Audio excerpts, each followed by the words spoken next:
शहडोल में स्वास्थ्य विभाग के सुविधाओं की पोल खोलती तस्वीर सामने आई है, जहां सिकल सेल पीड़ित को एक्सरे टेक्नीशियन ने इलाज करने के बजाय धक्का देकर भगाते हुए वीडियो वायरल हो रहा है। बता दें, युवक लंबे समय से बीमारी से जूझ रहा था, जिसकी तबीयत ज्यादा बिगड़ने से इलाज के लिए बुढ़ार सीएचसी पहुंचा था।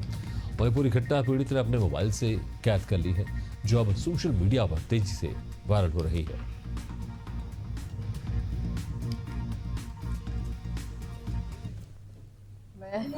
यहाँ पे डॉक्टर के पास आया था, आज मेरा सांस फूल रहा था, 3-4 दिन से बहुत दर्द हो रहा है, तो मैं एक्सरे कराने आया था। डॉक्टर साहब इंजेक्शन लिखे, मुझे एक्सरे इंजेक्शन लगवा लो, फिर एक्सरे कर देते हैं।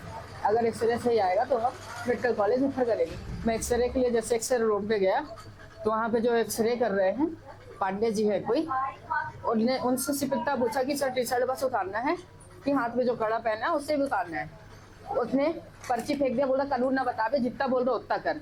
मैंने उनसे इतना बोला कि मैं आपसे गाली खाने आया, आप गवर्नमेंट की ड्यूटी कर रहे हैं कि आप गाली देने के लिए है मेरे पास। तो उन्होंने पर्ची फेंक दिया, बोलता है नेता ना बन और चल जाए यहाँ से। क्या हो गया था इनसे? भैया ये एक्सरे लेके आया, मैं इसको सिर्फ कपड़ा उतारने के लिए बोला कि सिर्फ कपड़ा टी शर्ट उतार, ये खड़ा होता इसके बाद मेरे ऊपर पड़ गई, वीडियो बनाने लगा और इसके बाद जरूरत पड़ गई सर, कहीं घर कहीं उधर कहीं उधर, मेरे को मार देंगे अंदर कमरे के अंदर। मैं अकेला तो मेरे को कमरे तक मेरी मौत पहुंच जाए किसी दिन सर। ऐसा क्यों कर रहे हैं? ये सर कुछ नहीं सर यार, 2-3 पेशेंट इतने एक्सरे भी किया, मैं अभी आया इसको बोल कपड़ा उतार से, ये सर मेरे ऊपर पड़ गई। बात तमीज से नहीं कर रहे हैं। अब सर इसमें कोई बात हुई कि यानी कपड़ा उतार टी शर्ट उतारने में कोई तमीज की बात हुई? टी शर्ट उतारने के लिए एक्सरे करवाना, टी शर्ट उतारने के लिए सर मैं बोला इतनी बात हुई। ये वाला मामला मेरे संज्ञान में आया है और इस पूरे मैटर को मैंने अपने वरिष्ठ अधिकारियों को भी बता दिया गया है, तो इस संबंध में जांच होगी, जो भी उचित कार्रवाई होगी वो होगी। इस खबर पर ज्यादा जानकारी के लिए बात करते हैं हमारे संवाददाता सूरज श्रीवास्तव। सूरज, जिस तरह से एक पेशेंट जाता अस्पताल जाता अपना चेकअप कराता है, एक रूटीन प्रक्रिया है।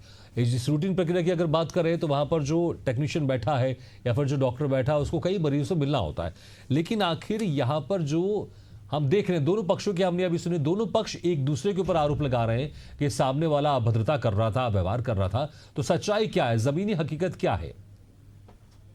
मैं आपको बता दूं कि ये जो जोगेंद्र मेहरा, ये पिछले कई दिनों से बीमारी से ग्रसित है और ये गया हुआ था सरकारी अस्पताल में। तो यहाँ पे हरीश पांडे जो है एक्सरे टेक्नीशियन, जैसा कि वीडियो में उनको गाली और महिला डॉक्टर के सामने गाली दी और ये वहाँ पे डॉक्टर के लिखवाने के बाद उनके पास गया हुआ था एक्सरे के लिए, तो उन्होंने इसके साथ दुर्व्यवहार किया।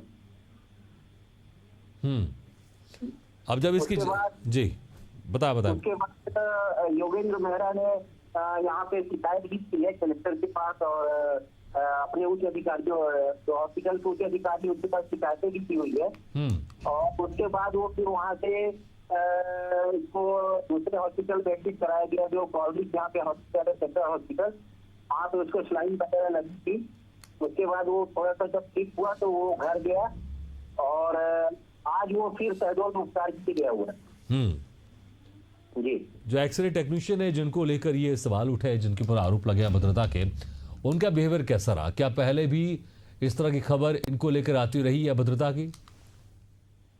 देखिए, मैं बात करूं यदि सरकारी अस्पताल बिहार की, तो यहाँ पे आए दिन कुछ न कुछ इस तरह के मामले आते रहते। कभी डॉक्टर मरीज को लेकर के कहीं कोई समस्या खड़ी होती है, तो कभी ये पांडे जी जो है बिहेवियर को लेकर के कभी कुछ समस्या खड़ी होती है। इस तरह ये मामले जो है आए यहाँ पे आते रहते। बिल्कुल, आप कह रहे हैं कि व्यवस्था के मामले पहले भी ऐसे ही आते रहे, बावजूद इसके कोई कठोर कार्रवाई नहीं दिखती, इसलिए इस तरह की जो वारदात है या फिर इस तरह की जो घटना है फिर से सामने आती है अभद्रता की। क्योंकि जो डॉक्टर है या फिर जो भी टेक्नीशियन अस्पताल में काम करता है, उनको बहुत अच्छे से मरीजों के साथ बातचीत करनी चाहिए। जितना अच्छे से आप बातचीत करेंगे उतना ही जल्दी जो मरीज है स्वस्थ होकर जाता है, और ये जिम्मेदारी है वहाँ पर जो डॉक्टर मौजूद है, जो टेक्नीशियन मौजूद है, लेकिन वो इस तरह से अभद्रता कर रहे हैं। अब देखना होगा क्या कुछ कार्रवाई होती है बड़े अधिकारियों की तरफ से। बहुत बहुत शुक्रिया इस तमाम जानकारी के लिए।